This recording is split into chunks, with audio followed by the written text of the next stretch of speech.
A notificação do banco me gelou a espinha. 50 mil reais. Meu próprio filho usou meu cartão para bancar um banquete de luxo para toda a família e me deixou de fora.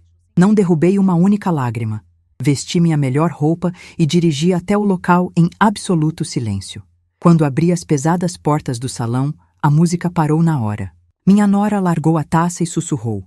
Como ela descobriu? A notificação chegou às 19h40 de uma sexta-feira, e o som dela, aquele toque curto e seco do celular em cima da mesa de madeira da cozinha, foi o som mais importante que eu ouvi em 71 anos de vida. Não exagero, não. Há sons que dividem o tempo. O choro de filho recém-nascido, o silêncio depois que o médico fala o que você não queria ouvir, o barulho da porta que fecha quando alguém vai embora para nunca mais voltar. Este era assim. Um toque, uma tela que acendeu, um número que mudou tudo. Eu estava fazendo chá, erva cidreira com gengibre. A mesma receita que minha mãe fazia quando dizia que o corpo pede coisas que a gente ainda não sabe nomear. A chaleira estava no fogo, a xícara estava posta, e o dia havia sido exatamente o tipo de dia tranquilo que eu aprendi a cultivar nos últimos anos. Caminhada de manhã pela Alameda do Jardim Paulista, tarde de leitura com o livro que estava na metade desde a semana passada. Uma ligação curta com minha prima de Natal só para saber que estava tudo bem com ela. O tipo de dia que não diz nada de excepcional a não ser que é bom, e que bom basta. O celular estava em cima da mesa. Eu estava de costas para ele, controlando o fogo da chaleira, quando a tela acendeu. Não precisei pegar para ver o que estava escrito. A luz refletiu no vidro da janela na minha frente, e eu consegui ler ao contrário. 50 mil reais. Débito. Cartão adicional. Fiquei parada por um instante com a mão ainda segurando a alça da chaleira. A água começou a ferver. Desliguei o fogo. Peguei o celular com uma calma que não era serenidade. Era o tipo de calma que acontece quando o sistema nervoso ainda não processou o tamanho do que está vendo e o corpo continua funcionando no piloto automático enquanto o cérebro tenta alcançar a realidade da informação. Olhei para a tela. Olhei de novo. 50 mil reais. Em um salão de eventos chamado Espaço Bela Vista. Às 19h17 daquela sexta-feira. Parcelado em 12 vezes. No cartão adicional que eu havia dado ao Cláudio 2 anos antes para que ele pagasse uma fatura enquanto eu viajava. Abri o aplicativo do banco. Toquei na linha da transação. Os detalhes apareceram completos. Data, hora, estabelecimento, forma de pagamento, número de parcelas. Cada parcela, R$ 4.166,67, durante 12 meses, debitados da minha conta. Fechei o aplicativo. Apoiei o celular na mesa. Olhei pela janela da cozinha para o quintal escuro lá fora, para as plantas que eu rego toda manhã antes da caminhada, para a mangueira enrolada no gancho que meu marido parafusou na parede há mais de 20 anos, e que eu nunca troquei, porque funciona, e porque há coisas que ficam onde estão enquanto duram. 50 mil reais, em um salão de festas, numa sexta à noite, e eu estava em casa fazendo chá. Não é que eu não soubesse. Essa é a parte que dói de um jeito diferente da traição em si. Saber que você sabia, que havia sinais suficientes para qualquer pessoa com os olhos abertos e que você escolheu não juntar os pontos, porque juntar os pontos significa aceitar a imagem que se forma quando você faz isso. Eu sabia do Cláudio. Sabia de um jeito que as mães sabem das coisas que não querem aceitar. Guardado no fundo, coberto com uma camada de esperança que você vai renovando todo ano, toda vez que ele aparece, com aquele sorriso que é idêntico ao sorriso que ele tinha com 8 anos, quando queria alguma coisa e sabia que o jeito era me fazer rir primeiro. Os pedidos haviam começado pequenos, como sempre começam. Uma ajuda com o aluguel quando o mês foi apertado. Um dinheiro para cobrir uma prestação do carro, que era caro demais para o salário que ele ganhava, mas que todos os representantes comerciais precisam ter para trabalhar. Uma contribuição para a viagem de aniversário de casamento dele com a Tânia, que eu dei de presente sem ser pedido, porque achei que era um gesto bonito e não percebi que estava estabelecendo um padrão. Depois, os presentes para a família dela, que eu sabia que vinham do dinheiro que ele recebia do meu bolso, porque a matemática não fechava de outra forma. A sogra da Tânia havia ganho uma geladeira no Natal de 2 anos atrás. O cunhado havia recebido um conjunto de ferramentas para a oficina. Eu havia perguntado ao Cláudio na época de onde vinha esse dinheiro todo, e ele havia dito que estava em uma fase boa no trabalho. Aceitei. Não acreditei completamente, mas aceitei, porque acreditar completamente teria exigido que eu fizesse algo com a descrença, e eu ainda não estava pronta para o que fazer com ela exigiria. A Tânia. Por onde começo com a Tânia? Eu não tenho antipatia fácil por pessoas. Nunca fui da turma que rejeita a nora antes de conhecer, que julga a moça antes de ela ter chance. Quando o Cláudio a apresentou, há 6 anos, eu fiz o que faço com qualquer pessoa nova. Observei, escutei. Tentei entender quem ela era antes de formar opinião. O que vi nos primeiros meses foi uma mulher de 32 anos na época, vinda de família numerosa de uma cidade pequena do interior, que havia chegado a Ribeirão Preto com o salão de manicure como projeto de vida e o Cláudio como segurança. Não havia maldade nisso. Havia lógica de sobrevivência, e eu respeito lógica de sobrevivência porque conheço de perto o que é construir alguma coisa partindo do zero. O que foi ficando claro com o tempo, devagar e com a consistência das coisas que são verdade, é que a Tânia tinha uma relação com dinheiro que eu reconhecia, mas que não era a minha. Ela via dinheiro como recurso que existe para ser capturado, e capturar era uma habilidade, não uma desonestidade. Ela havia crescido ouvindo que as oportunidades não chegam batendo à porta, que você precisa ir buscar, que quem tem escrúpulo demais fica para trás. É uma filosofia que produz pessoas determinadas. Também produz pessoas que parcelam R$ 50.000 no cartão da sogra para pagar um jantar, sem perguntar se a sogra sabe. Era ela quem planejava. Isso eu já tinha percebido. O Cláudio era o rosto. Simpático, afetuoso, com aquele jeito de abraçar que fazia as pessoas esquecerem que estavam com a mão no bolso delas. Mas as ideias vinham dela. A generosidade dele era instrumental. A Tânia havia entendido cedo que um homem charmoso com uma mãe de posses era uma combinação valiosa, e havia trabalhado essa combinação com uma paciência que eu, honestamente, precisei de tempo para reconhecer como estratégia. O grande erro dela, e que erro foi esse, foi usar meu cartão sem entender que eu tenho notificação ativada no aplicativo do banco para qualquer valor acima de R$ 300. Qualquer valor.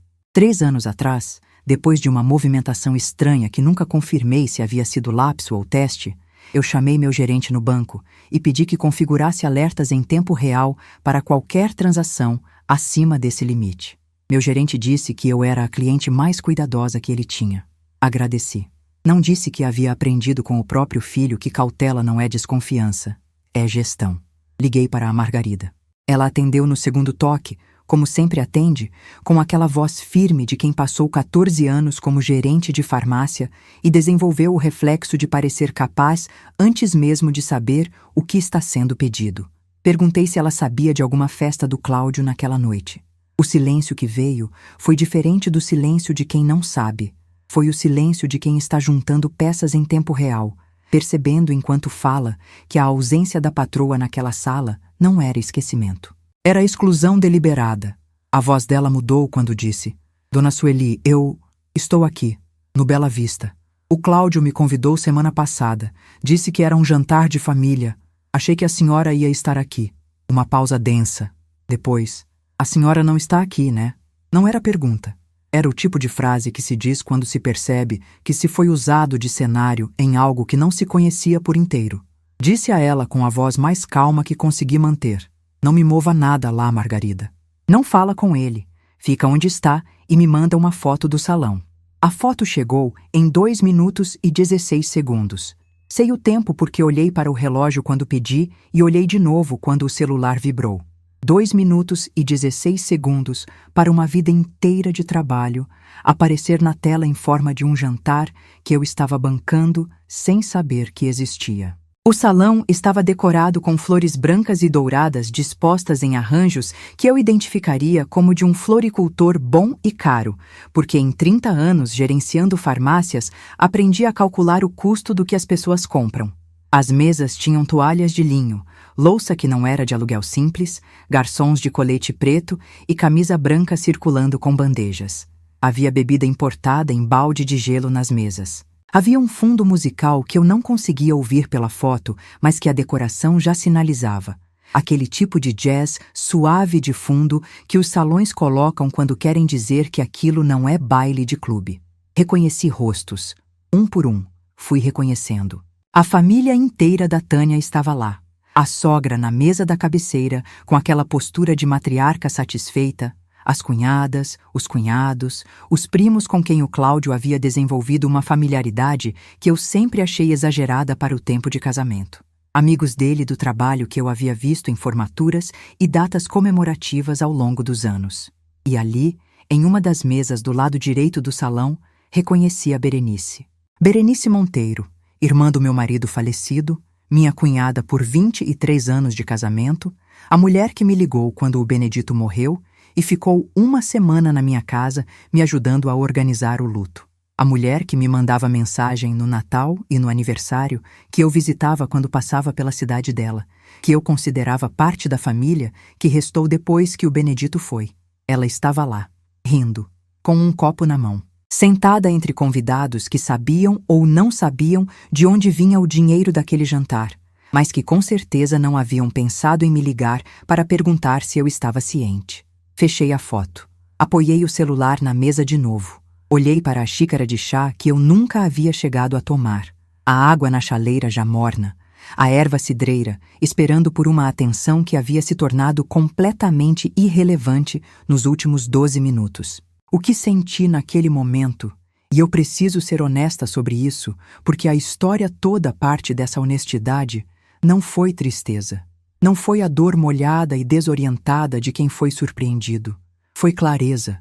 A clareza seca e sem misericórdia de quem finalmente viu a coisa inteira de uma só vez. Sem o filtro do amor de mãe que embaça qualquer imagem que dói demais para ser vista nítida. Era como tirar óculos sujos que você usou tanto tempo que havia esquecido que estavam sujos. E ver de repente cada detalhe com uma nitidez que machuca precisamente porque é real. Levantei da cadeira da cozinha. Fui para o quarto. Abri o armário. O vestido preto estava lá onde eu havia pendurado depois do jantar da formatura em novembro do ano passado. Tecido encorpado, corte reto, comprimento que chega abaixo do joelho, sem nenhum detalhe desnecessário. Comprei numa boutique do centro de Ribeirão Preto com a intenção de usá-lo em ocasiões que merecessem. Não havia pensado que a próxima ocasião seria essa, mas quando abri o armário e o vi, soube que era o que eu ia vestir. Não por vaidade, por declaração. Há momentos em que a aparência é a primeira fala, antes de qualquer palavra, e eu queria que a minha primeira fala naquela noite dissesse exatamente o que eu era. Uma mulher de 71 anos que se apresenta para os próprios assuntos sem pedir licença. Vesti o vestido. Peguei a bolsa que combina, a mesma que uso para ocasiões que têm peso. Passei batom, vermelho discreto, o da marca francesa que tenho há anos, porque o batom é uma das poucas vaidades que mantenho sem culpa. Prendi o cabelo com o coque que o Cláudio sempre diz que me faz parecer mais velha. Sempre concordei com ele em silêncio, e em silêncio sempre pensei: mais velha do que quê, meu filho? Mais velha do que a mulher que você quer que eu seja para não me levar a sério? Pois é. Prendi o coque. Antes de sair, fui até o muro que divide meu quintal do quintal do seu Armando. Bati na grade. A janela dele acendeu em segundos. Ele veio com o rosto de quem já foi delegado por 30 anos e aprendeu que luzes de quintal à noite geralmente significam alguma coisa. Contei em 30 segundos. O banco, o salão, a foto da Margarida, o valor, a Berenice lá dentro. Ele me ouviu sem interromper com o silêncio denso de quem está processando e avaliando ao mesmo tempo. Quando terminei, ficou um instante parado e disse: Sueli, vai lá. Mas não faz nada que não possa ser desfeito. Quando voltar, a gente pensa no resto. Acenei. Não precisava de mais do que isso. Entrei no carro. Liguei o motor. Dirigir à noite em Ribeirão Preto tem uma textura própria. As avenidas largas com os letreiros das lojas fechadas, as quitandas que ainda estão abertas no caminho, o movimento menor que deixa a cidade com um aspecto mais íntimo do que de dia. Fiz o percurso até o Bela Vista em 8 minutos, sem rádio, sem o aplicativo de música que normalmente deixo tocando quando dirijo sozinha, sem nenhum pensamento que não fosse o cálculo frio do que eu ia fazer quando chegasse. Não havia raiva, havia propósito. O manobrista veio até o carro com o sorriso profissional de quem não precisa checar lista de convidados. O vestido, o porte, a chegada com o carro parado na posição certa me faziam parecer exatamente o que eu era. Alguém que pertencia àquele ambiente. Ele abriu a porta. Agradeci com um aceno. Subi os 3 degraus da entrada, com passos regulares, a bolsa no braço, a postura que 40 anos de atendimento ao público deixaram como herança permanente no meu corpo. Ombros retos, queixo paralelo ao chão, olhos que olham para onde estão indo. As portas de madeira envernizada eram pesadas. Apoiei as palmas das mãos na madeira e empurrei. A música não parou imediatamente. Parou em ondas, como eu disse, e há algo profundamente revelador na ordem em que as coisas param quando uma presença inesperada entra em um ambiente. Os que estavam mais perto da porta viram primeiro, e a reação deles, aquele congelamento de quem viu algo que não estava no roteiro da noite, foi sendo copiada pela mesa seguinte e pela seguinte, e assim por diante. A onda percorrendo o salão do fundo para a frente como uma mensagem passada em código que todo mundo entendia, exceto quem estava de costas para a entrada. O Cláudio estava de costas. Estava falando com alguém, com aquele gestual animado que ele usa quando quer passar a impressão de estar à vontade. E foi um dos últimos a perceber. Quando a pessoa com quem conversava desviou o olhar para a entrada, ele se virou, reflexo automático, e me viu. A cor foi embora do rosto dele como água que escoa pelo ralo. Não foi gradual, foi imediato. 44 anos de filho, e eu ainda conseguia ler cada variação do rosto dele com a precisão de quem passou décadas observando. Aquele era o rosto do susto verdadeiro, o que não dá tempo de disfarçar. A Tânia estava a 2 metros dele. Havia bebido o suficiente naquela noite para estar relaxada. O tipo de relaxamento de quem está convicta de que o risco é zero, de que o plano foi executado longe o suficiente de qualquer consequência possível. Quando me viu entrar, aquela convicção saiu de golpe, e o que ficou no lugar foi o descontrole de quem não preparou a reação para esse cenário porque não achou que precisaria. Ela murmurou sem conseguir segurar, virando o rosto para o Cláudio. Como ela descobriu? Não para mim. Para ele, como se eu não estivesse a 8 metros, como se 71 anos significassem também perda de audição. Ouvi cada sílaba. Caminhei até o centro do salão com a calma de quem não precisa de velocidade para ser notada. Não olhei para o Cláudio, olhei para a sala inteira, cada mesa, cada rosto, cada expressão que ia se formando na medida em que as peças iam se encaixando para quem ainda não havia entendido completamente. A sogra da Tânia havia abaixado o olhar com a presteza de quem quer ficar fora do enquadramento. A Berenice estava com a mão na boca, o rosto com aquela expressão específica de quem percebe em tempo real que estava no lugar errado. Os amigos do Cláudio olhavam para o prato com a dedicação súbita de pessoas que descobriram um interesse intenso pela louça. Parei no centro do salão. A acústica do lugar era boa. Um salão de eventos caro tem tratamento acústico justamente para que as vozes carreguem bem nas comemorações, e naquela noite essa característica funcionou a meu favor. Falei em voz clara, com o tom de quem passou décadas atrás de balcão de farmácia e aprendeu que clareza salva mais gente do que gentileza ambígua. Boa noite a todos. Fiquei sabendo da festa um pouco tarde, mas ainda bem que cheguei. Afinal, sou eu quem está pagando. O silêncio que veio depois era outro. O primeiro silêncio, quando entrei, havia sido de surpresa. Quem é essa mulher? Por que a festa parou? O segundo silêncio era de entendimento. Era o silêncio de 30 pessoas simultaneamente realinhando o que achavam que sabiam sobre a noite que estavam passando. O Cláudio se aproximou com um sorriso de emergência, aquele que ele reserve para situações onde o charme precisa fazer o trabalho que o argumento não consegue. A voz baixa, conciliatória, o tom de filho que pede 1 minuto de crédito. Mãe, deixa eu explicar. Eu não o deixei. Não precisava de volume. Não precisava de rispidez. Disse com a mesma clareza de antes. Cláudio, você vai ter muito tempo para explicar. Agora não é a hora. Virei para a sala de volta. Disse com um gesto que indicava as mesas. Continuem à vontade. A comida está paga. Encontrei a primeira mesa livre com cadeira disponível. Sentei. Pedi água para o garçom que passou mais próximo.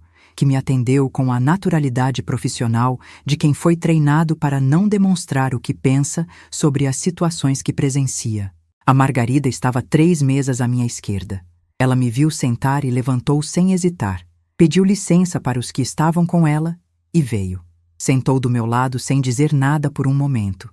Depois, disse baixinho: "Eu sabia que a senhora ia fazer alguma coisa, mas não sabia o quê." Respondi igualmente baixo. Eu também não sabia até entrar. Era verdade. Fiquei 1h20. Não por espetáculo. Quem precisasse de espetáculo teria ficado em pé no centro fazendo discurso. Fiquei porque tinha decidido que não sairia correndo. Não devia nada. Quem não deve nada não precisa de pressa para sair. A festa tentou se recompor, com o esforço visível e constrangedor de quem tenta normalizar um ambiente que perdeu a normalidade.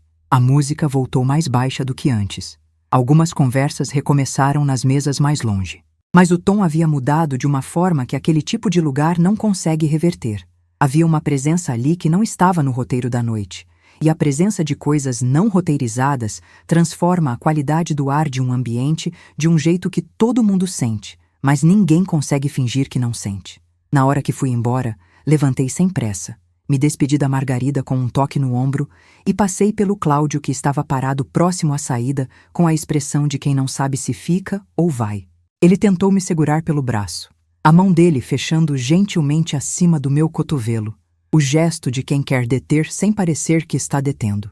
Baixei o olhar para a mão dele no meu braço. Levantei o olhar para o rosto dele. Não disse nada. A expressão que ele encontrou nos meus olhos era aquela que ele conhecia desde criança, que tinha aparecido raramente ao longo dos anos, mas que quando aparecia, significava sempre a mesma coisa. Esta conversa acabou. Ele soltou meu braço. Saí pelo mesmo corredor que havia entrado, pelos mesmos degraus, pelo mesmo ar frio da noite de Ribeirão Preto que me recebeu do lado de fora do salão. O manobrista trouxe o carro. Entrei. Dirigi de volta para casa com o mesmo silêncio da ida. Quando estacionei na garagem e desliguei o motor, fiquei sentada no escuro por um momento. Não chorando, não tremendo, apenas deixando o silêncio da casa se assentar ao redor do carro antes de entrar nele. Depois entrei, fui direto para a cozinha, joguei o chá frio fora, fiz outro e desta vez tomei. Havia trabalho a fazer. E eu havia aprendido, em 71 anos de vida, que trabalho se faz melhor com a cabeça fria e uma xícara quente na mão. Antes de contar o que aconteceu depois que fechei a porta do salão e dirigi de volta para casa naquela noite, eu quero saber uma coisa de vocês. Vocês teriam entrado naquele salão do jeito que eu entrei? Ou teriam ficado do lado de fora, engolido a seco, e esperado o Cláudio ligar para dar explicação? Me falem nos comentários. O que aconteceu quando fechei a porta da minha casa naquela noite não foi o que a maioria das pessoas imaginaria. Não houve colapso imediato, não houve o tipo de choro que vem do fundo do peito e leva a gente de joelhos no banheiro. Houve, em vez disso, uma clareza implacável e absolutamente silenciosa sobre o que precisava ser feito. E foi assim que, às 23h de uma sexta-feira, eu estava sentada à mesa da cozinha com um bloco de papel na minha frente, anotando cada passo que precisaria dar no dia seguinte. Primeiro, ligar para o seu Armando de manhã. Segundo, ligar para a doutora Sabrina. Terceiro, ir ao banco assim que abrisse, cancelar o cartão adicional, revogar o acesso ao aplicativo, pedir registro formal da transação contestada. Quarto, guardar a notificação do banco, fazer cópia, não apagar nada. Fechei o bloco. Fui dormir. Não dormi bem. Isso é honesto de admitir. Dormi às partes, aquele sono interrompido que vem quando o corpo está cansado, mas a cabeça continua trabalhando, processando, repetindo as imagens do salão como um filme que o cérebro precisa ver várias vezes antes de arquivar. Acordei às 3h com a imagem da Berenice nítida na cabeça. A mão no copo, o sorriso, a posição confortável na cadeira de quem está em um lugar onde pertence. Fiquei olhando para o teto do quarto no escuro por um tempo que não sei dizer quanto foi. Depois me levantei, fui até a cozinha, bebi um copo d'água, voltei para a cama. Dessa vez dormi até às 6. O amanhecer de sábado em Ribeirão Preto tem um cheiro que eu conheço de cor, o ar mais frio do que de dia, o perfume das jabuticabeiras no fundo do quintal que meu marido plantou logo depois que compramos a casa e que ainda produzem toda a estação sem que eu faça nada além de não cortá-las. O café que começo a fazer antes mesmo de me trocar, porque o cheiro do café passando é a primeira ordem que dou para mim mesma de que o dia começou e que o que veio antes pertence ao que passou. Fiz o café, vesti a roupa de caminhada, fui até o muro. Seu Armando já estava no quintal dele, 74 anos e o hábito de acordar cedo que 30 anos de delegacia deixaram gravado no relógio biológico dele de um jeito que a aposentadoria não conseguiu desfazer. Estava regando as plantas com a mangueira de costas para mim. Quando me ouviu chegar à grade, desligou a água e veio. Olhou para o meu rosto com os olhos de quem já viu muita coisa na vida e aprendeu a ler o que está abaixo do que as pessoas mostram. Disse: "Café?" Tomamos café na varanda dele. Contei tudo com a ordem e a precisão que eu usaria para contar para qualquer pessoa cuja opinião eu respeito e que precisasse de todos os fatos para me ajudar a pensar. A notificação do banco com hora, data e estabelecimento. A ligação para a Margarida. A foto do salão. Os rostos que reconheci. A frase da Tânia. A cena quando entrei. A mão do Cláudio no meu braço e o que aconteceu quando olhei para ela. Seu Armando me ouviu com aquele silêncio de quem já foi delegado, absorvendo, organizando, separando o que é emocional do que é operacional. Quando terminei, mexeu o café que estava na xícara sem precisar mais, o gesto de quem está pensando e precisa das mãos ocupadas. Depois disse: "Sueli, você tem a notificação do banco com hora, data e estabelecimento. Tem a foto que a Margarida mandou. Tem testemunha ocular de que ele usou o cartão sem autorização para fins pessoais. Isso é o suficiente para começar." Perguntei o que ele recomendava. Ele disse sem hesitar: "Liga para a Sabrina hoje." Doutora Sabrina Faleiros atendeu minha ligação naquela mesma manhã de sábado. Isso já me disse tudo sobre o tipo de profissional que ela é. Não porque advogados devam atender no sábado de manhã, mas porque há pessoas que, independentemente do dia e da hora, são o tipo de profissional que atende quando reconhecem que a situação pede. Contei tudo da mesma forma que havia contado para o seu Armando. Quando terminei, ela ficou em silêncio por uns 10 segundos. O silêncio específico de quem está montando a estratégia antes de falar, não o silêncio de quem está hesitando. Então disse: "Dona Sueli, o cartão adicional em nome dele com limite gerenciado pela senhora é responsabilidade compartilhada por contrato, mas o uso sem autorização explícita para fins pessoais configura uso indevido. Primeiro passo: cancela o cartão hoje mesmo, revoga o acesso ao aplicativo e registra a contestação formal junto ao banco. O processo bancário pode demorar, porque eles precisam apurar junto ao estabelecimento. Mas, em paralelo, a gente notifica ele para devolução direta do valor. Se ele não devolver, entra com ação de cobrança. É direto assim." Cancelei o cartão e revoguei o acesso ao aplicativo antes do meio-dia daquele sábado. O gerente do banco que me atendeu, um rapaz de uns 30 e poucos anos com aquela paciência treinada de quem lida com situações delicadas o dia todo, registrou tudo sem julgamento visível, apenas com a eficiência de quem precisa que o processo corra certo. Quando saí da agência, o cartão estava cancelado, o acesso estava revogado e a contestação estava protocolada. O Cláudio ligou 6 vezes entre o sábado e o domingo. 6 chamadas não atendidas. Não por raiva. Não era raiva o que eu sentia. Era a consciência de que não havia nada que eu precisasse ouvir dele naquele momento que eu já não soubesse. E que deixar o telefone tocar sem atender era o único gesto que eu podia fazer que dizia isso com clareza suficiente, sem precisar de palavras. Foi naquele fim de semana, o sábado silencioso na minha casa depois da agência, o domingo mais longo do que os domingos costumam ser, que a dor do que havia acontecido chegou de verdade.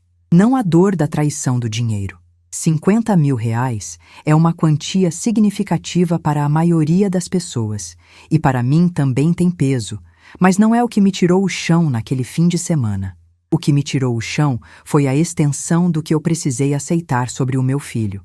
Cláudio foi o filho que eu criei sozinha, depois que o Benedito ficou doente, que entrei mais fundo no trabalho das farmácias para garantir que nada faltasse, que levei nas costas pela escola e pela faculdade com uma dedicação que não me parecia sacrifício na época, porque era o que se faz, é o que mãe faz, é o que eu havia decidido que seria o legado do que construímos juntos, eu e o Benedito, um filho formado, com futuro, com dignidade suficiente para não precisar de muleta de ninguém. Trabalhei para isso, economizei para isso, abri mão de viagens, de algumas vontades pessoais, de anos de uma vida social mais rica, para garantir que ele tivesse o que precisava e um pouco mais do que precisava. E em algum momento, que eu não consigo localizar com precisão porque foi gradual demais para ter um momento identificável, o um pouco mais virou o padrão, virou a expectativa, virou o piso abaixo do qual ele não conseguia mais imaginar a própria vida. Fiquei sentada no sofá da sala no domingo à tarde, olhando para o quintal pela janela. O tecido do sofá estava gasto em um pequeno quadrado do braço esquerdo, onde eu sempre apoio o cotovelo. O tipo de detalhe que você nota depois de anos morando no mesmo lugar, que começa a parecer parte da arquitetura da própria casa. Pensei no Benedito. Pensei em como ele teria reagido. Meu marido era um homem de pouca conversa e muito julgamento acurado, que tinha a capacidade rara de ver as pessoas como elas eram sem precisar de confirmação externa. Ele havia dito uma vez: o Cláudio tinha uns 20 e poucos anos e havia pedido dinheiro para uma viagem que não havia planejado direito. Que filho que não aprende a administrar o próprio limite aprende a ampliar o limite dos outros? Eu havia rido na época. Achei filosófico demais para o momento. Agora ficava com aquela frase na cabeça como uma profecia que eu havia ouvido sem catalogar. A saudade do Benedito naquele domingo tinha uma textura diferente da saudade habitual. A saudade habitual é surda, constante, o tipo de dor que você aprende a carregar junto com o resto do dia sem que ela interrompa tudo. Aquela era mais aguda, mais específica. Era a saudade de ter alguém que me conhecesse desde antes e que, portanto, pudesse confirmar que eu era a mesma pessoa de sempre e não estava inventando uma crueldade que não existia. A dor de enfrentar a traição do filho sozinha não era a pior parte. A pior parte era enfrentá-la sem o homem que havia ajudado a criá-lo e que poderia me olhar nos olhos e dizer: eu também vejo. Fui até o quarto. Abri a gaveta da cômoda onde guardo algumas coisas do Benedito. Não muita coisa, só o que tem peso sem ocupar espaço. Uma foto nossa em Aparecida, de quando ainda éramos jovens o suficiente para não saber que éramos jovens. A aliança dele, que tirei do dedo dele no hospital, e que nunca coloquei em lugar nenhum específico por muito tempo, e que agora descansa nessa gaveta desde que decidi que precisava de um lugar. 2 bilhetes escritos à mão, de momentos que não vou descrever aqui porque são meus. Fiquei com a foto na mão por um tempo. Depois guardei tudo de volta, fechei a gaveta e voltei para a cozinha. Havia trabalho a fazer. E trabalho não espera saudade. Na segunda-feira, o Cláudio apareceu na minha porta às 10 da manhã, com a expressão que eu já havia identificado como o modo padrão de operação dele quando uma situação saiu do controle. Ombros ligeiramente caídos, olhos que encontram os meus e desviam. A voz calibrada no tom que fica entre arrependimento e apelo. O tom que sempre havia funcionado, porque eu sempre havia permitido que funcionasse. Desta vez, eu abri a porta e o deixei entrar, porque queria ouvir da própria boca o que eu já sabia. Não porque precisasse da informação, mas porque precisava da confirmação de que o que eu havia decidido era justo. Ele disse que havia sido um erro, que ia pagar de volta, que a Tânia havia insistido, que ele não queria me machucar, que havia pensado que eu não ia notar antes que ele tivesse tido a chance de me contar. Sempre a Tânia. A Tânia insistiu, a Tânia planejou, a Tânia escolheu. Como se 44 anos não fossem suficientes para um homem saber dizer não para a própria mulher quando o não é a única resposta honesta. Ouvi tudo sem interromper. Quando ele terminou, fiquei em silêncio por um momento que pareceu durar mais do que durou. Depois disse: Cláudio, você usou 50 mil reais meus sem me perguntar. Fez uma festa para toda a família me excluindo de propósito. E ficou na frente de todo mundo como se fosse o seu dinheiro. Ele abriu a boca. Continuei. Você fez isso com a cumplicidade da sua mulher, que planejou cada detalhe e achou que eu não ia descobrir. Isso me diz tudo o que eu precisava saber sobre os dois. Pausa. A doutora Sabrina vai te enviar uma notificação essa semana com o prazo e as condições para a devolução. Você vai ler, vai conversar com um advogado e vai me responder através dela. Aqui, na minha casa, não tem mais negociação. Ele ficou me olhando com aquela expressão de quem não reconhece a mãe que está vendo. Isso me disse mais do que qualquer coisa que ele poderia ter dito. O problema era mais antigo do que o da sexta-feira. Ele nunca havia me visto assim porque eu nunca havia chegado nesse ponto com ele. Sempre havia recuado antes do limite. Sempre havia aceitado a explicação antes que a explicação tivesse que provar seu valor. Levantei. Fui até a porta. Abri. Ele saiu sem falar mais nada. Fechei a porta. Encostei as costas nela por um momento, sentindo o peso da madeira fria através da roupa. Respirei fundo uma vez, depois duas. Depois fui fazer o almoço. Os dias que se seguiram foram os dias mais estranhos que vivi desde os primeiros meses, depois que o Benedito morreu. Dias que têm a textura do normal na superfície. Café, caminhada, livro, jantar, mas que por baixo carregam o peso constante de uma ausência nova que você ainda está aprendendo a nomear. A ausência do Cláudio não era a ausência física. Ele ainda existia, ainda mandava mensagem, ainda estava a menos de 20 minutos de carro da minha casa. Era a ausência do filho que eu havia imaginado que tinha. Esse luto é mais complicado do que o luto de alguém que morreu, porque a morte tem o benefício da irreversibilidade. Você sabe que a pessoa pode organizar a dor em torno dessa certeza. A traição do filho vivo deixa a dor sem borda, sem encerramento, sem o contorno definido que permitiria que você soubesse onde ela termina. Mas há um ponto em que a tristeza se transforma, se você deixa. Não de golpe, em camadas. A primeira camada foi perceber que a casa continuava a mesma sem ele. O café da manhã, o silêncio da tarde, a rotina que eu havia construído com tanto cuidado continuavam intactos. Não porque eu havia feito algo para protegê-los, mas porque eram meus, genuinamente meus, construídos para mim e não para ser compartilhados com alguém que precisava deles para se sentir bem. A segunda camada foi perceber que eu dormia melhor agora do que nos meses anteriores, e que esse sono melhor era a prova de que parte do cansaço que eu havia carregado antes não era o cansaço natural da idade, mas o peso de saber e não agir, de ver e não nomear, de carregar uma consciência que pede ação e ser adiada todo dia. A terceira camada foi a manhã em que acordei, fiz o café, olhei pela janela para o quintal com as jabuticabeiras do Benedito e pensei, estou bem. Não vou ficar bem ou um dia vai melhorar. Estou bem, presente, agora. Esse foi o momento em que decidi que ia viajar. Havia um destino que eu adiava fazia 8 anos, com argumentos que mudavam de forma, mas não de substância. A hora não é essa. Preciso organizar isso antes. Vou quando as coisas se acomodarem. As coisas nunca se acomodam no ritmo que a gente espera. Aprendi isso de vez naquelas semanas. Não existe a hora certa que chegará sozinha. Existe a decisão de ir. Mas antes da viagem, havia algo que precisava ser investigado. Porque o seu Armando havia dito algo na nossa conversa de sábado que ficou comigo com a persistência de uma fagulha que não apaga. Sueli, a contestação formal abre processo no banco, mas ela demora. Enquanto isso, vamos olhar para os movimentos financeiros dos últimos 2 anos. Porque 50 mil em um jantar não é a primeira jogada de quem pensa dessa forma. É a última que foi longe demais para ser invisível. Ele estava certo. Eu sabia que estava certo. E foi nessa semana, enquanto eu ainda estava organizando o que sentia sobre o que havia acontecido, que chegou a primeira peça que me disse que havia mais. Foi uma mensagem de áudio no WhatsApp, não do Cláudio, de um número que eu não tinha na agenda, mas que, quando ouvi, reconheci imediatamente. Era a Berenice.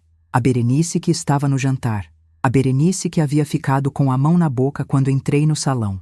Ela havia gravado um áudio de 2 minutos e 23 segundos, com a voz de quem está cochichando de um lugar donde não quer ser ouvida. E o que ela disse naquele áudio não era sobre o jantar, era sobre um documento. Um documento que ela havia visto na casa do Cláudio meses atrás, sem entender na época o que era, e que agora, com o que havia acontecido no Bela Vista, havia ganhado um sentido que ela não conseguia mais ignorar. Eu ouvi o áudio 3 vezes. Com cada vez, o silêncio que se instalava no fim da gravação era mais pesado do que o anterior. Havia mais do que 50 mil reais em jogo, e eu precisava saber quanto mais. O áudio da Berenice durou 2 minutos e 23 segundos, e quando terminou pela terceira vez, eu ainda estava com o celular pressionado contra o ouvido, como se houvesse mais alguma coisa que viesse depois do silêncio final. Não havia. Havia apenas aquela voz levemente trêmula, descrevendo um documento que ela havia visto sobre a mesa da sala do Cláudio numa tarde de visita, meses atrás, quando havia passado um tempo na casa deles, esperando que a Tânia voltasse da rua. O documento estava aberto. Ela havia olhado sem intenção de ler, mas o que os olhos peguem, os olhos retêm. E o que os olhos dela haviam retido era o brasão do cartório no canto superior da página, o nome do endereço de uma propriedade que ela havia reconhecido porque me conhecia há 23 anos, e uma assinatura no rodapé que não era a minha. A propriedade era a sala comercial do centro. A sala que eu havia comprado em 1997, que havia sido alugada por diferentes inquilinos ao longo dos anos, que estava gerando renda há quase 3 décadas como parte do patrimônio que eu havia construído tijolo por tijolo ao lado do Benedito, e que havia continuado sendo meu de direito, e de fato depois que ele foi, ou pelo menos era o que eu havia achado. Não dormi naquela noite. Não por angústia. Fui além da angústia e cheguei em algum lugar do outro lado dela, um estado de atenção fria que não permite que a emoção interfira no raciocínio, porque o raciocínio é agora a única ferramenta que importa. Fiz café às 4:30 da manhã. Sentei à mesa com um bloco de papel e escrevi tudo o que a Berenice havia dito, palavra por palavra, da forma como lembrava. Depois escrevi as perguntas. Que documento era esse? Qual era a data? Qual era o conteúdo? Quem havia assinado? Havia mais propriedades envolvidas? De manhã liguei para a doutora Sabrina antes das 8. Ela atendeu com a mesma eficiência da primeira ligação e ouviu tudo sem interromper. Quando terminei, ela ficou em silêncio por aqueles 10 segundos que eu já havia identificado como o silêncio de montagem de estratégia. Então disse: Dona Sueli, a primeira coisa que precisamos fazer é uma busca de matrícula em cartório para cada propriedade que a senhora possui ou possuía. Precisamos saber se há alguma alteração registrada nos últimos anos que a senhora não autorizou. Isso é urgente. Perguntei quanto tempo levava. Ela disse: Amanhã de manhã a gente tem a resposta. Fui pessoalmente ao cartório de registro de imóveis com a doutora Sabrina na manhã seguinte. O cheiro de cartório tem uma qualidade específica que não existe em nenhum outro lugar. Papel antigo e tinta de carimbo, o ar levemente parado de um ambiente que foi construído para preservar documentos e que preserva junto com eles algo do tempo em que foram produzidos. A atendente que nos recebeu foi eficiente e sem conversa excessiva. O tipo de eficiência que eu aprecio, porque diz que a pessoa respeita o tempo alheio e tem confiança suficiente no próprio trabalho para não precisar preencher o silêncio. Pedimos a certidão de matrícula de cada propriedade que eu possuía: a casa do Jardim Paulista, as 2 salas comerciais, o terreno herdado que o Benedito havia recebido do pai dele e que estava em meu nome desde que regularizamos o inventário. 4 propriedades, 4 certidões. A atendente voltou com as cópias em 20 minutos. 3 estavam exatamente como deveriam estar. A 4ª não. A sala comercial do centro, a que a Berenice havia descrito, tinha na matrícula um averbamento de procuração pública com poderes de venda em nome do Cláudio Rezende Monteiro, registrado há 19 meses, com firma reconhecida, aparentemente regular em todos os aspectos formais. A procuração havia sido registrada. O documento existia. E eu não me lembrava de ter assinado coisa nenhuma. Doutora Sabrina leu a matrícula com aquela expressão de quem está lendo e avaliando ao mesmo tempo, sem deixar que o rosto mostre mais do que o necessário. Depois dobrou o papel, guardou na bolsa e disse em voz baixa: Dona Sueli, vamos pedir a certidão do instrumento original. Precisamos ver a procuração em si, data de assinatura, tabelião, testemunhas e a firma reconhecida de onde. Pausou. A senhora se lembra de ter ido a algum cartório com o Cláudio nos últimos 2 anos? Fiquei pensando. Havia ido ao cartório com ele uma vez, há pouco mais de 2 anos, para assinar uma renovação de contrato de locação. O inquilino da sala havia pedido uma atualização do contrato com um novo prazo, e a doutora Sabrina, de então, havia orientado que eu fosse pessoalmente reconhecer firma. Tinha sido rápido. O Cláudio havia me levado de carro, o que pareceu natural porque ele havia oferecido e eu não havia visto razão para recusar. Entrei, assinei o documento que o tabelionista apresentou, reconheci firma, saí. Não li o documento com a atenção que deveria. Era uma renovação de contrato. Era o que o Cláudio havia dito. Era o que eu havia assumido. E havia documentos suficientes espalhados pela mesa que, para alguém que confiava em quem havia levado até lá, pareciam exatamente o que eram descritos como sendo. Contei isso para a doutora Sabrina com a precisão de quem sabe que cada detalhe pode importar. Ela ouviu com os olhos levemente entornados, o que em 2 contatos com ela já havia aprendido a reconhecer como concentração máxima. Disse: "Vamos pedir o instrumento original ainda hoje. Se a assinatura e o reconhecimento de firma forem daquele dia, vai ser possível verificar se o documento apresentado a você era diferente do que foi registrado." Saímos do cartório com a matrícula e o pedido de certidão em andamento. O sol de Ribeirão Preto batia na calçada com aquela intensidade de interior paulista que não se desculpa, e eu fui do ar parado do cartório para o calor da rua com a sensação clara de que estava saindo de um lugar que guardava a prova de um dano que eu ainda não havia medido completamente. A certidão do instrumento original chegou no dia seguinte. A doutora Sabrina me ligou às 11 da manhã com a voz controlada de quem tem notícia ruim e sabe que a forma como a diz importa tanto quanto o conteúdo. Disse: "Dona Sueli, a data do instrumento bate com o dia que a senhora descreveu. O tabelionista é o mesmo cartório que a senhora frequentou. A assinatura tem a sua firma reconhecida." Pausa. "Mas o objeto da procuração não é renovação de contrato de locação. São poderes plenos de venda, doação e transferência sobre a sala comercial do centro.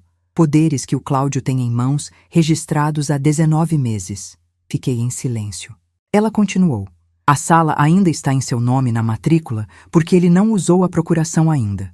Mas a procuração existe, está registrada e é legalmente válida enquanto não for revogada.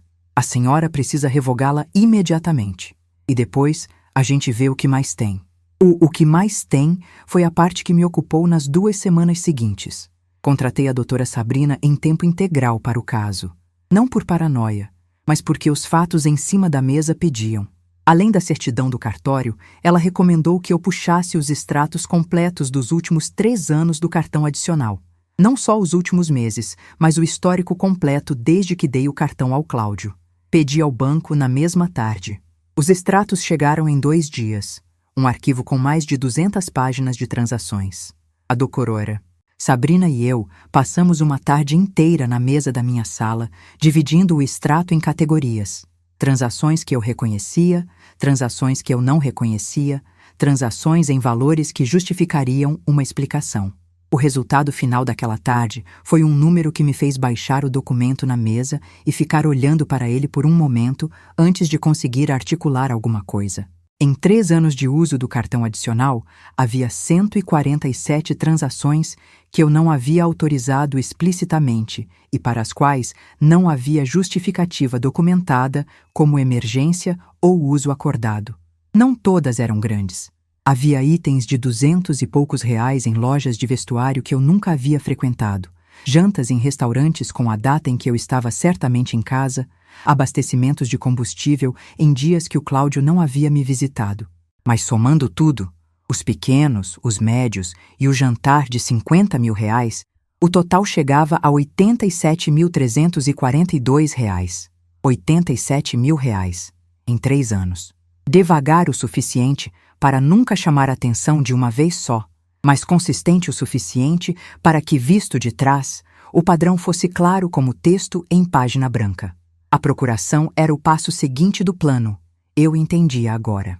O dinheiro do cartão havia sido o custeio imediato, o dia a dia de uma vida que não fechava com o salário de representante comercial e o salão de manicure no limite do prejuízo. A sala comercial era a reserva estratégica. Quando o cartão não bastasse mais, quando eu cancelasse ou restringisse o acesso, havia a procuração esperando ser usada. Uma sala no centro de Ribeirão Preto que, pelos preços de mercado que a doutora Sabrina verificou rapidamente, valia entre 340 e 500 mil reais, dependendo das condições de venda. Era o colchão. Era o plano B. E eu havia assinado sem saber por que confiei em quem me levou ao cartório. Revoquei a procuração na manhã seguinte, pessoalmente, em cartório diferente, com a doutora Sabrina ao meu lado e o instrumento de revogação redigido por ela na noite anterior. O tabelionista que me atendeu registrou tudo sem comentário.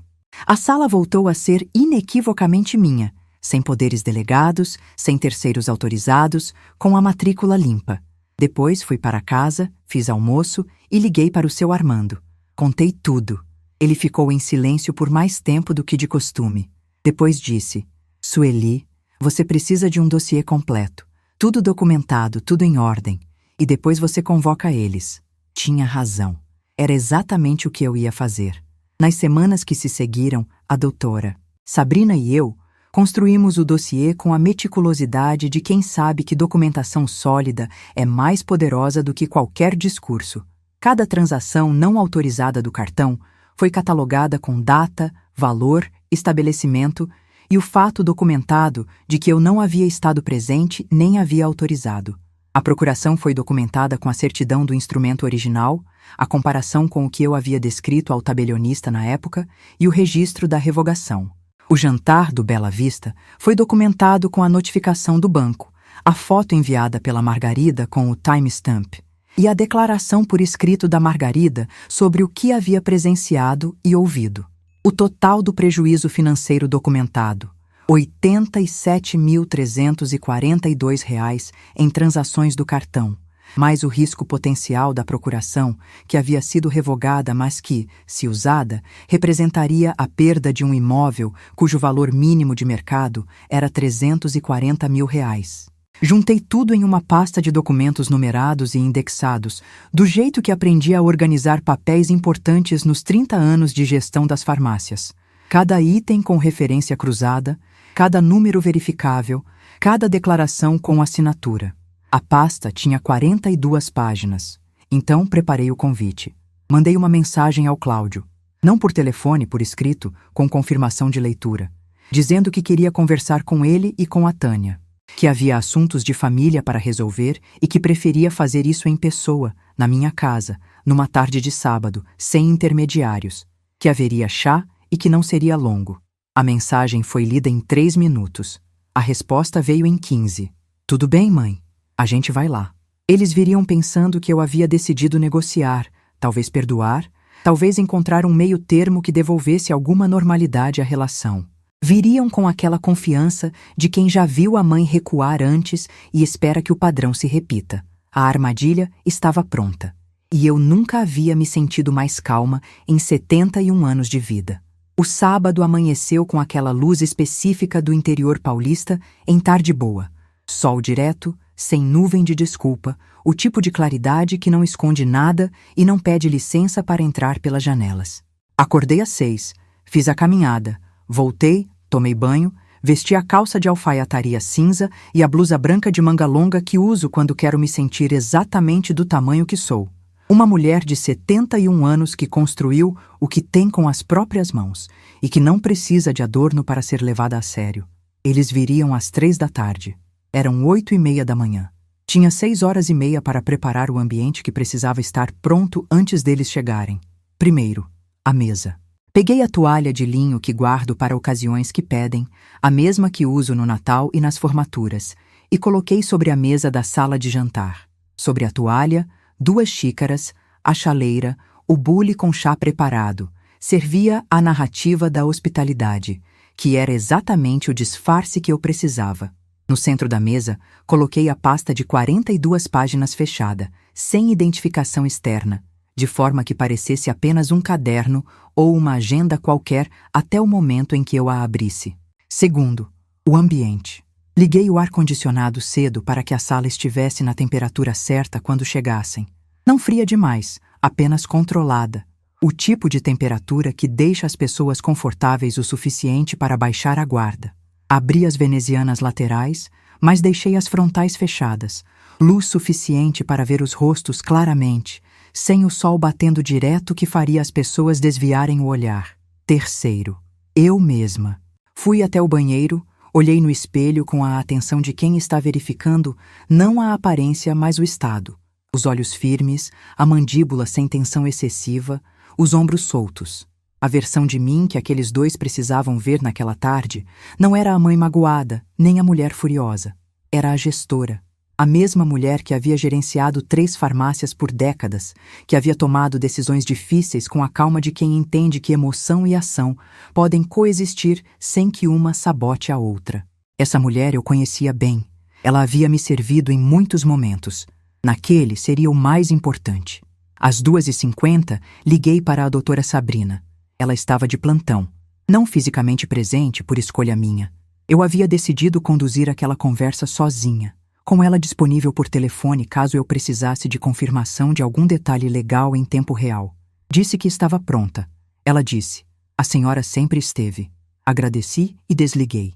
O carro deles chegou às 3h06. Ouvi o motor no portão antes de ouvir o interfone. O Cláudio buzinou uma vez. Sempre buzinava uma vez, desde que começou a dirigir, como se eu pudesse não saber que era ele. Apertei o controle do portão. O carro entrou. Fui até a porta, mas não abri antes de eles chegarem na soleira. Deixei-os bater. Deixei um segundo a mais do que o costume antes de abrir. O Cláudio entrou com um sorriso daquele tipo que eu havia aprendido a identificar como o sorriso de quem está administrando a própria incerteza.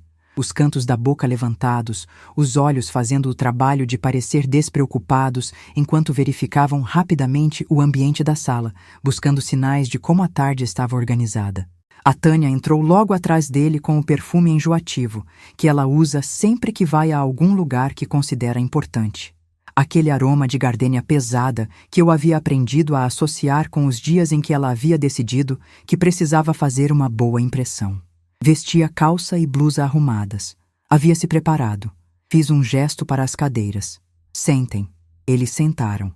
A Tânia puxou a cadeira com aquele jeito levemente performático, de quem está tentando demonstrar que está à vontade quando não está, e ficou com as mãos sobre a mesa cruzadas, o gesto de quem foi orientado a parecer aberto e colaborativo. O Cláudio colocou as mãos no colo, o que em 44 anos de filho eu havia aprendido a reconhecer como a postura dele quando está esperando, para ver de que tamanho vai ser o problema antes de escolher a resposta. Servi chá sem perguntar se queriam. Coloquei as xícaras na frente de cada um com a calma de quem tem todo o tempo do mundo. Sentei na minha cadeira, na cabeceira da mesa, com a pasta à minha direita ainda fechada. Olhei para o Cláudio, depois para a Tânia, depois de volta para o Cláudio. Disse: "Obrigada por virem." O Cláudio abriu a boca para dizer alguma coisa. Eu vi o impulso, a preparação da frase, mas não deixei. Não estava na hora. Continuei: "Antes de começarmos, quero que vocês dois entendam o formato desta conversa. Não é uma negociação, não é uma oportunidade para explicações, é uma apresentação de fatos. Vocês vão ouvir. Quando eu terminar, vocês vão ter a oportunidade de falar, mas primeiro, vocês ouvem." A Tânia mexeu levemente na cadeira. O Cláudio ficou imóvel. Abri a pasta. A primeira página era o extrato do banco com a transação do jantar do Bela Vista. Data, hora, valor, estabelecimento, forma de pagamento. Virei para eles. R$50.000. 19h17 de uma sexta-feira. Cartão adicional em nome de Cláudio Rezende Monteiro. Parcelado em 12 vezes sem consulta ao titular principal da conta. Deslizei a página sobre a mesa em direção a eles. Isso vocês já sabem. Mas continuemos. A segunda página era o índice das 147 transações não autorizadas dos 3 anos anteriores, organizadas por data, com o valor total no rodapé. R$87.342. Coloquei a página no centro da mesa sem deslizar. Deixei que ficasse de frente para mim, legível para os dois de onde estavam sentados. 3 anos. A minha voz estava firme, sem elevação, sem o tremor que a raiva produz quando você ainda está sendo controlada por ela em vez de controlá-la. 147 transações, lojas que eu nunca frequentei, restaurantes em dias que você não estava aqui, combustível para o carro que não era o meu. Presentes para a família dela com dinheiro que era meu, sem que eu soubesse. Olhei para o Cláudio. Você sabia de cada um desses. E se não sabia, deveria ter sabido, porque o cartão estava em seu nome adicional e a responsabilidade de controlar o uso era sua. O Cláudio abriu a boca. Fechou. Não havia argumento defensável para uma lista de 147 itens documentados com data e valor. A Tânia olhou para o marido com aquela expressão de quem está recalculando a situação em tempo real. O perfume de gardênia dela havia ficado mais intenso no espaço fechado da sala, e eu precisei de um esforço mínimo para não deixar que o cheiro me distraísse. Virei a terceira página. Era a certidão da matrícula do imóvel do centro, com o averbamento da procuração. Coloquei devagar sobre a mesa, de forma que ficasse completamente visível para os dois antes de eu dizer alguma coisa. Deixei o silêncio fazer o trabalho que as palavras não precisavam fazer naquele momento. O papel falava. O brasão do cartório, o número do instrumento, a data que coincidia com aquela visita ao cartório, o nome do Cláudio no campo do procurador. A Tânia fez um movimento involuntário com as mãos. As desfez do entrelaçamento sobre a mesa, abriu-as, fechou-as de novo. Era o primeiro sinal físico claro de que ela havia entendido o que estava olhando. Disse: procuração pública com poderes plenos de venda, doação e transferência sobre minha sala comercial do centro, registrada há 19 meses, no dia em que você me levou ao cartório para, segundo você, renovar um contrato de locação. Olhei para o Cláudio com a fixidez de quem não precisa de expressividade facial para comunicar exatamente o que pensa. Eu assinei o que você colocou na minha frente porque confiei em você. E você usou essa confiança para me fazer assinar uma procuração que me tirava o controle do imóvel.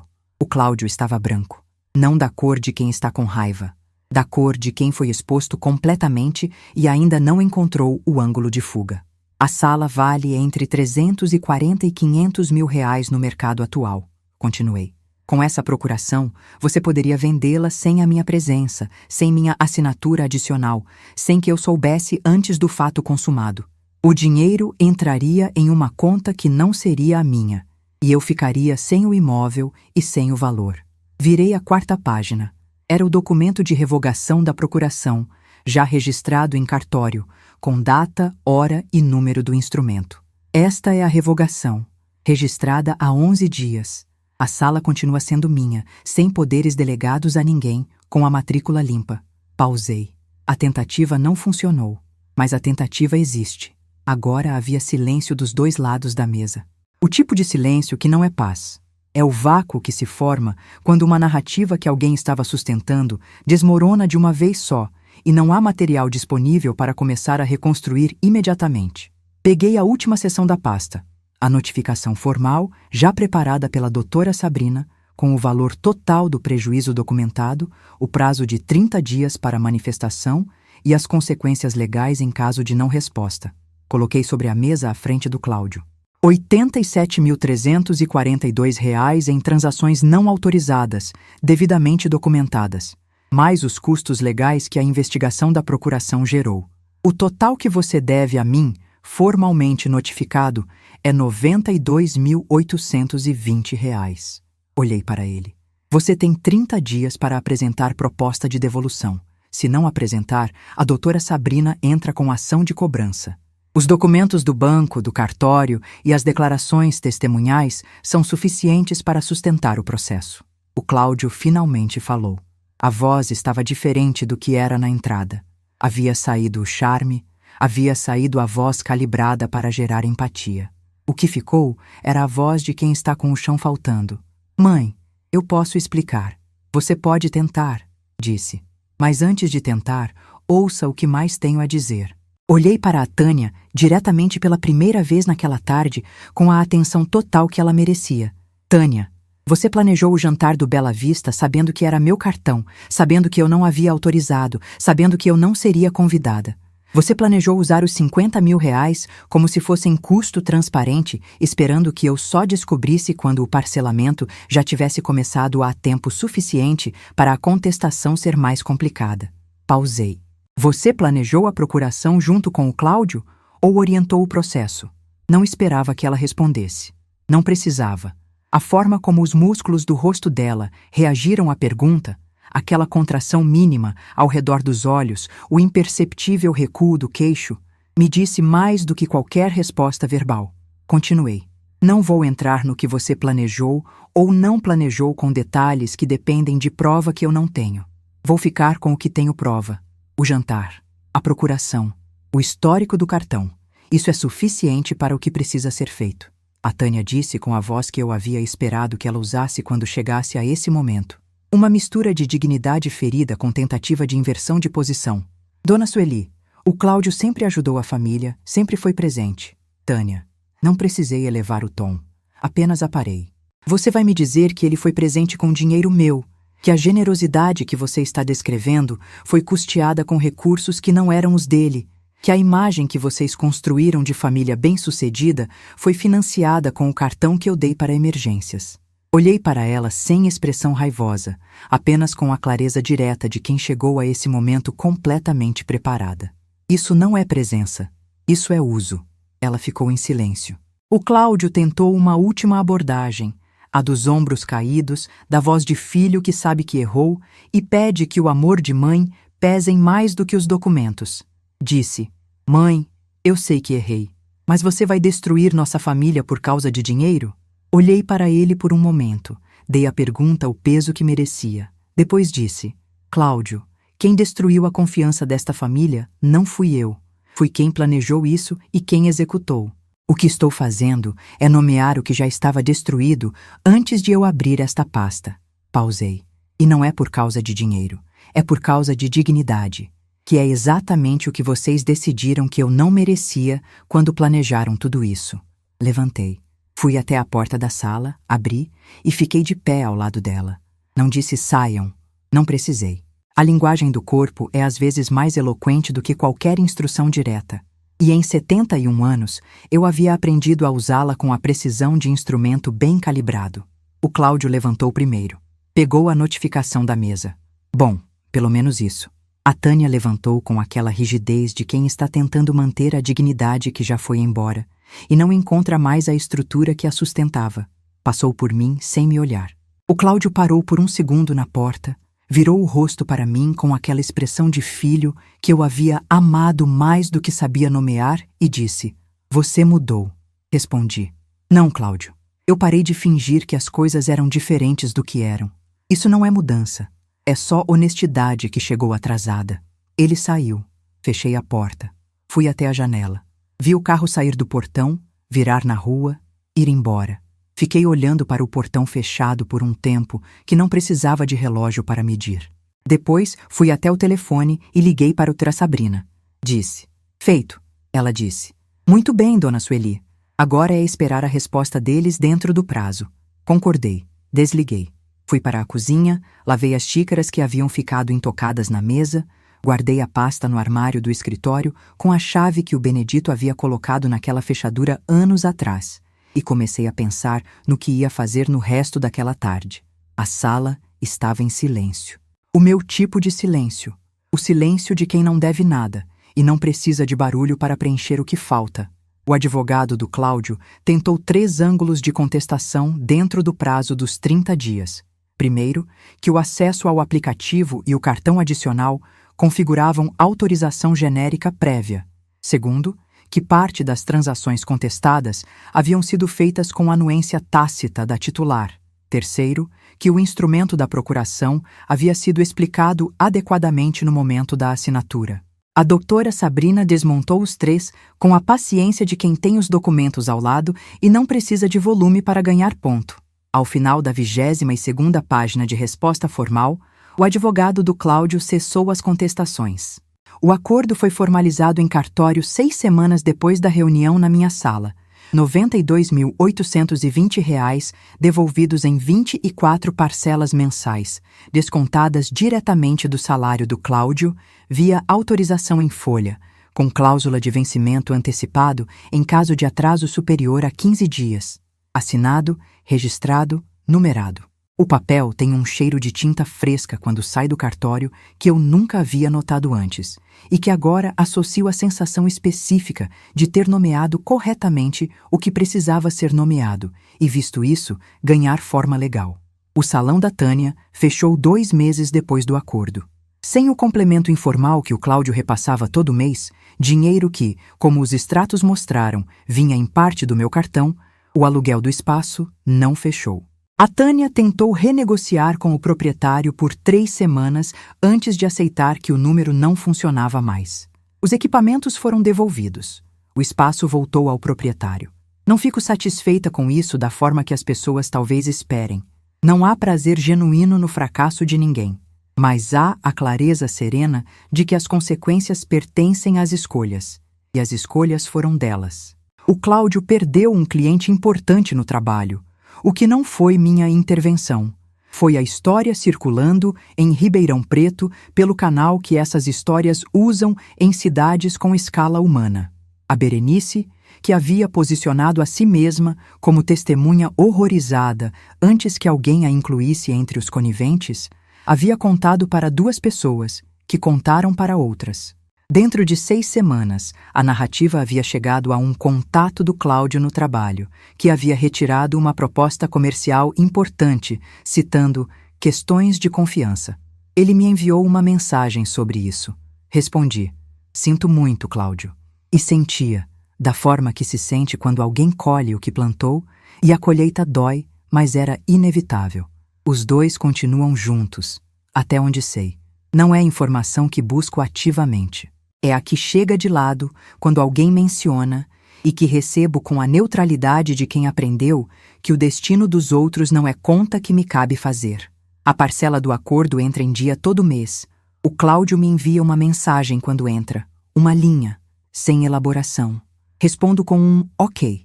Não é polidez performática. É o reconhecimento mínimo de que o acordo existe e está sendo cumprido, que é o único registro que aquela relação comporta por enquanto. Quanto a mim, vendi uma das salas comerciais no começo do ano. Não a do centro, que ficou comigo, mas a menor, que havia ficado sem inquilino e gerava custo de manutenção sem retorno proporcional. Usei parte do valor para a viagem que eu adiava havia 8 anos, 15 dias pelo Nordeste, começando em Fortaleza, passando por Jericoacoara, terminando em Lençóis Maranhenses. Fui sozinha. Não por falta de companhia, mas porque queria saber se consigo aproveitar as coisas sem que ninguém me diga que são bonitas. Descobri que sim. Voltei com areia nos sapatos e uma leveza que não sentia havia anos. O tipo de leveza que não vem de nada ter acontecido, mas de tudo ter sido resolvido. De ter olhado para o problema nos olhos e não piscado antes que ele piscasse. Hoje, acordo às 6. Faço a caminhada pela Alameda do Jardim Paulista. Tomo o café na varanda de frente para o jardim que o Benedito plantou e que continua aqui. Almoço com a Margarida toda a primeira terça do mês, porque foi ela quem sugeriu que eu precisava de pelo menos um compromisso de alegria por semana, e ela não estava errada. Bato papo com o seu Armando na grade do muro quando me vê passar, e às vezes tomamos café na varanda dele antes da caminhada terminar. A doutora Sabrina me manda mensagem quando a parcela entra, o que é mais do que contrato obriga. É cuidado, e eu o reconheço como tal. Minha conta bancária tem notificação ativada para qualquer valor acima de R$300. O vestido preto está no armário com 2 histórias para contar. O cartão adicional não existe mais, e não vai existir de novo, e não por amargura, mas por discernimento, que é diferente da amargura da mesma forma que um diagnóstico preciso é diferente do medo. Um você pode usar, o outro apenas carrega. Há uma coisa que eu aprendi tarde demais e cedo o suficiente. Mulher que construiu o que tem tijolo por tijolo, que acordou cedo antes que o mundo pedisse, que abriu mão de descanso em anos que mereciam descanso para garantir que as coisas ficassem em pé. Essa mulher não deve desculpa por cobrar o que é seu. Não deve desculpar-se por nomear o que viu. Não deve desculpar-se por apresentar fatos documentados em uma mesa e exigir que sejam reconhecidos. Dignidade não é o que sobra depois que você aceita tudo que lhe fazem. É o que você decide que não vai abrir mão. É a linha que você traça quando o amor de mãe, que é real, que continua real, que não precisa morrer para que você se defenda, Deixa de ser confundido com permissão. 71 anos. Uma conta bancária que é inteiramente minha. Um quintal com jabuticabeiras que produzem todo ano. Vizinhos que valem mais do que família que decepcionou. E uma clareza sobre o que sou, que levou tempo demais para chegar, mas que chegou para ficar. Isso é suficiente. Isso é mais do que suficiente. Se essa história te tocou em algum lugar, compartilha com quem você acha que precisa ouvir ela. Inscreve no canal. Tem muito mais histórias como essa esperando por você. E clica na próxima que está aparecendo na tela agora. Não vai se arrepender.